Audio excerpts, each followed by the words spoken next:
now wish to invite to the podium the Honourable Kilian. Thank you, Speaker. Speaker, at the start I want to remind the Honourable Minister Sisulu that colleague Honourable Manuel yesterday in fact referred to the public service and said some public servants come to work to rest. So we have to say that it is important to also, if you want to meter out criticism against some other members in the opposition, then you should also criticize your own colleague. Speaker, the abuse of women has reached a tipping point in this country. Order, members. Even before the ink on a report of a despicable rape or murder case is dry, the next mutilated body is found. The daily, no, the hourly abuse of women and children in this country has reached pandemic proportions. Only last night, a 2-year-old little girl was mutilated. She's fighting for her life in hospital. The statistics speak for itself. We thank the President for announcing that special courts for sexual offences will be reintroduced. We also thank gender activists and others who speak out at every possible forum. However, neither this nor the opportunistic political exploitation of community anger and grief by some cabinet ministers will arrest this horrific scourge. It is an ongoing battle about the status of women in society. Speaker, the women of South Africa are angry. We have had enough. We demand a paradigm shift from men in society, treating the symptoms of what is essentially a collapse of the social fibre of our nation, a sociological and criminal national disease is clearly not working. Despite laudable constitutionally entrenched rights for women, despite declarations and rhetoric, the deep-rooted inequality and the entrenched subjugation of women continues. It has no boundaries and it cuts through all levels of society.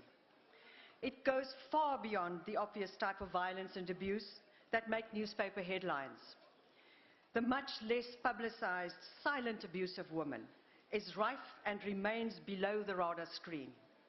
Millions of women suffer economic and psychological abuse that they cannot escape from and cannot report for fear of losing the roof over their heads and the means to feed their children, those that they are expected to bear and raise.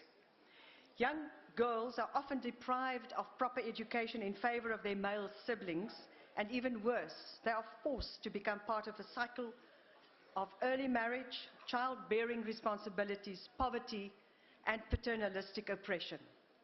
In the workplace, women have to overcome obstacles of prejudice, harassment, and discrimination in addition to their responsibilities to care for their families. And the fortunate few who overcome the natural and institutionally imposed obstacles have a perpetual struggle against the embedded male chauvinism of some insecure males who cannot cope with strong women. We applaud the ANC Women's League's role in the 90s to promote gender equality, including the 50-50 representation in legislative forums.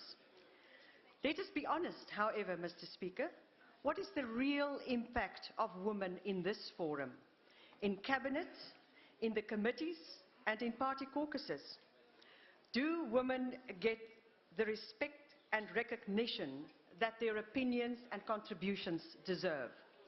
What are the criteria for women to be deployed to public office by male-dominated party deployment committees? Are some of us here because we are nice, we toe the line, and we don't ask questions? Or do we perhaps fill a quota? The President spoke about harsher treatment for those convicted for crimes against women, the few who are actually caught. Yet, we did not hear the President speak out against the discriminatory Traditional Courts Bill, a bill found by the Commission for Gender Equality to have, open quote, the tendency to centralize power in the hands of traditional leaders, close quote. They said this bill has the potential to indirectly discriminate against women. The question is, what did the ANC MPs and ministers do about this? Did they perhaps trade their soul in exchange for 50-50 legislation, selling out their sisters and mothers in traditional areas? Mr. Speaker, COPE would ask the President to stand up and to be prepared to be counted on. Is he committed to restore the human dignity of women throughout society? If so, he will himself condemn this piece of legislation to the eternal dustbin of the history. Will he and can he lead the process to shift the paradigm for women, to give them equal rights and equal status in South Africa?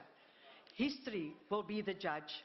We wish the President to take up this opportunity to demonstrate to South Africa that he will not be held accountable to traditional leaders, but to the women voters of South Africa. I thank you. I thank the honourable member.